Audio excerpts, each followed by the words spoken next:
Oh my god! Wow! Aku ngelag. Aku ngelag. Kerajaan Samudra Pasai merupakan salah satu kerajaan Islam pertama di Indonesia. Kerajaan ini terletak di wilayah Aceh dan berdiri sekitar abad ke-13 hingga ke-16. Kehidupan sosial di kerajaan Samudra Pasai sangatlah dipengaruhi oleh agama Islam yang menjadi agama resmi di sana. Agama Islam di kerajaan Samudra Pasai diperkenalkan oleh seseorang ulama Arab yang bernama Syekh Ismail Al-Qadi pada abad ke-13. Pada saat itu, Raja Kerajaan Samudra Pasai yang bernama Sultan Malik Al-Saleh telah memeluk agama Islam dan membuat agama Islam sebagai agama resmi di kerajaannya. Sejak itu, agama Islam berkembang pesat di kerajaan Samudra Pasai. Banyak orang Aceh yang memeluk agama Islam dan mempraktikkan ajaran Islam dan kehidupan sehari-hari. Sudah. Perkembangan jaringan pelayaran dan perdagangan di wilayah Samudra Pasai juga disebabkan oleh upaya perkembangan kekuasaan Kerajaan Sriwijaya sejak abad ke-7. Keberadaan jaringan pelayaran dan perdagangan antar bangsa di Selat Malaka tertulis pada berita-berita Cina dan Arab. Para pedagang yang hadir di Samudra Pasai dari berbagai negeri seperti Turki, Arab, Persia, Gujarat, Bengali, Melayu, Jawa, Siam, dan Kedah. Kerajaan Samudra Pasai sendiri menghasilkan komoditas perdagangan ekspor seperti lada, sutra, kapur barus, dan banyak barang lainnya. Karena pelabuhannya menjadi pengumpul berbagai barang dari banyak daerah. Setiap tahunnya, Samudra Pasai mampu mengekspor lada, sutra, kapur barus, dan emas dalam jumlah besar.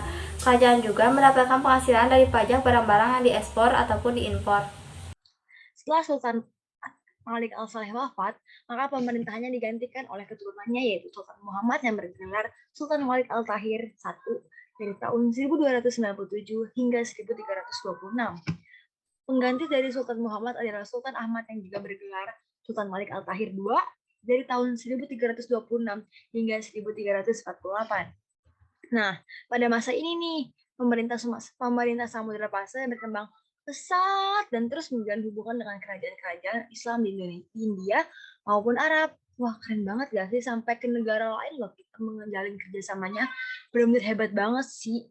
Nah, tapi selain itu ada lagi nih guys, melalui catatan kunjungan Ibnu Battuta, seorang utusan dari Sultan Delhi tahun 1345, dapat diketahui bahwa Samudra Pasai merupakan pelabuhan yang penting dan istananya disusun dan diatur secara India dan patihnya bergelar Amir. Wah, keren banget ya. Oke, next. Pada masa selanjutnya, pemerintahan Samudra Pasai tidak banyak diketahui karena pemerintahan Sultan Zainal Abidin yang juga bergelar Sultan Malik Al-Tahir III. Kerajaan Samudra Pasai adalah kerajaan Islam pertama di Indonesia.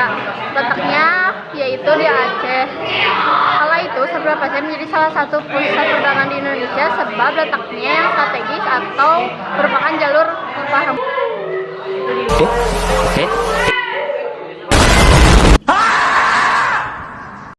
A few moments later.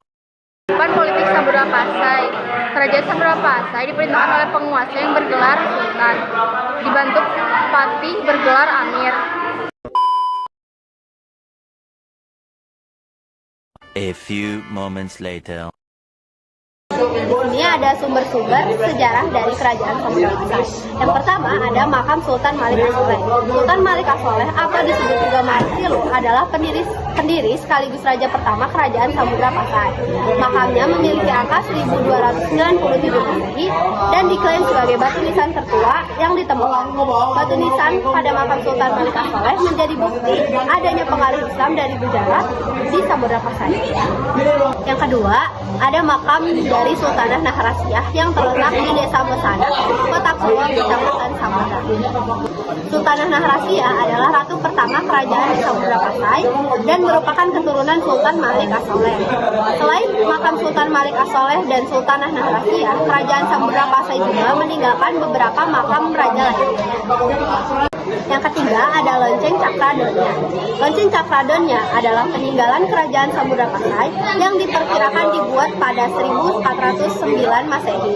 Lonceng dengan tinggi 125 cm dan lebar 75 cm ini berupa mahkota besi yang berbentuk supa.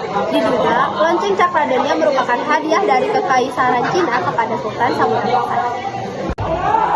Isi karya sastra tersebut 4. Dirham peninggalan kerajaan Samudra Makmur yang mengeluarkan mata uang sebagai alat pembayaran, yaitu dirham yang terbuat dari emas. Dirham kerajaan Samudra Pasai pasaran pertama kali dikeluarkan pada masa pemerintahan Raja kedua, yakni Sultan Muhammad Malik Al-Jahir. Koin berbahan emas ini menjadi alat pembayaran kerajaan kepada bandar perdagangan di Nusantara seperti Bandar Malaka. Diketahui beberapa nama raja yang pernah memerintah di kerajaan Samudra Pasai memerintah di kerajaan Samudra Pasai. 5. Hikayat Raja-Raja Pasai merupakan karya dalam bahasa Melayu yang diperkirakan ditulis pada abad ke-14. Sekian, terima kasih.